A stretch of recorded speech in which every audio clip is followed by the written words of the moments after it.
What's good? My name is Charity Crump. Did you know that the guy who created the word Homo sapiens also created what we call race? Yeah, Carl Linnaeus, the founder of biology, put us in 4 groups: European, African, Asiatic, and the wild man of America. Then he gave each race characteristics. The European was gentle, inventive, and governed by laws. The Asiatic was severe, covetous, and governed by opinions. The African was lazy, negligent, and greasy. And the wild man of America was obstinate and content-free. This was in the first biology book, people. But see, none of these races actually existed. The entire idea that there even are races was only created in order to prove the superiority of white people. Tell him, Jacob. It all started with the Spanish Inquisition. Columbus got lost in America and ran into these red people.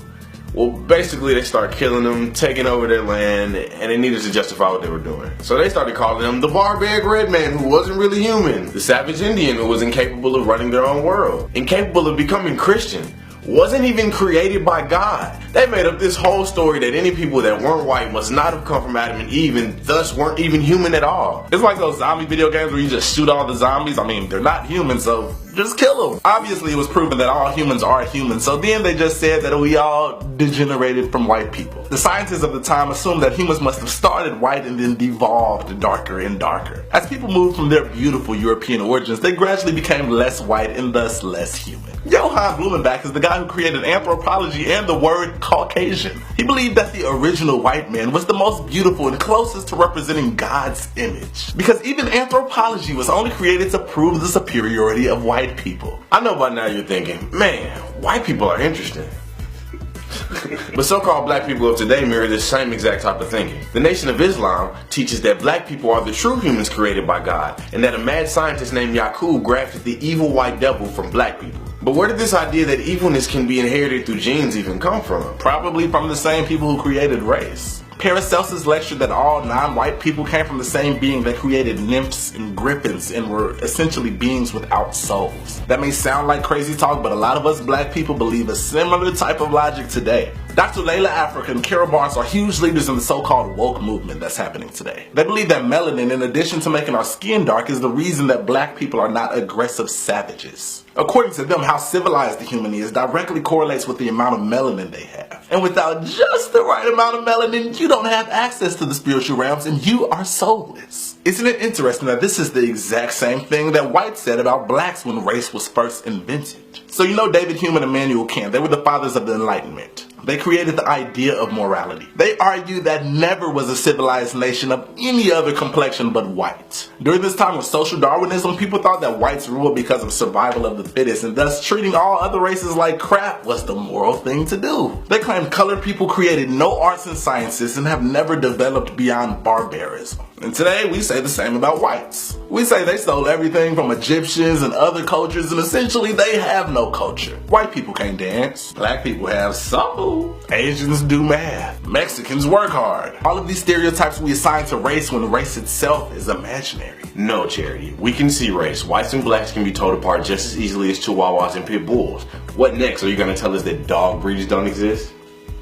Yes, I am. This social construct that we know as dog breeds is just the result of people mating dogs that had a certain look with other dogs that looked similar. They did it over and over until they created this very incestual thing that we call breeds. What we now know as mutts are actually normal dogs. And what we call purebreds is just the Frankenstein creation of people mating dogs with their brothers and sisters until they looked like it was a breed. Dog breeds didn't even exist before about 100 years ago, and dog breeding became popular at the exact same time that human breeding became popular. It was called eugenics, the plan to create a superior Aryan race, blonde hair, blue eyes. The creator of psychology, William James, came up with the idea of human instinct and believed that drunkenness, insanity, prostitution, and criminal behavior were all the inherited traits of people without pure blood. Psychology was created to prove the superiority of white people. They believed intelligence was an inherited trait. Lewis Terman, the guy who invented the IQ test, wanted to prove that Anglo-Saxon Nordic Europeans were the only intelligent people. The test included questions such as, Christy Mathewson is famous as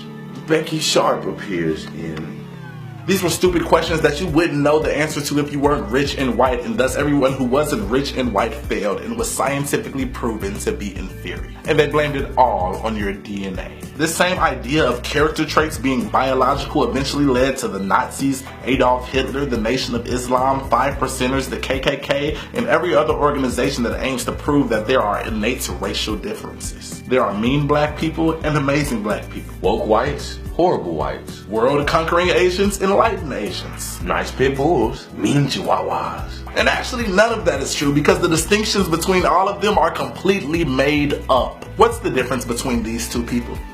I know, one is white and one is black.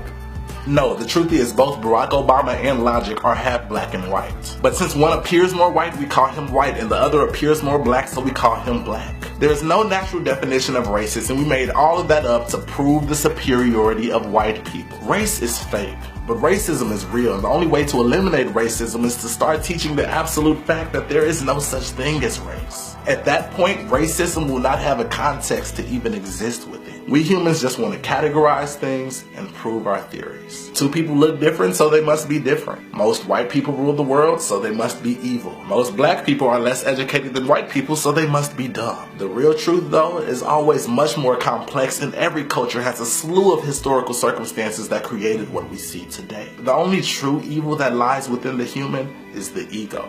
The idea that you and I are different, and since we are different, one of us must be better.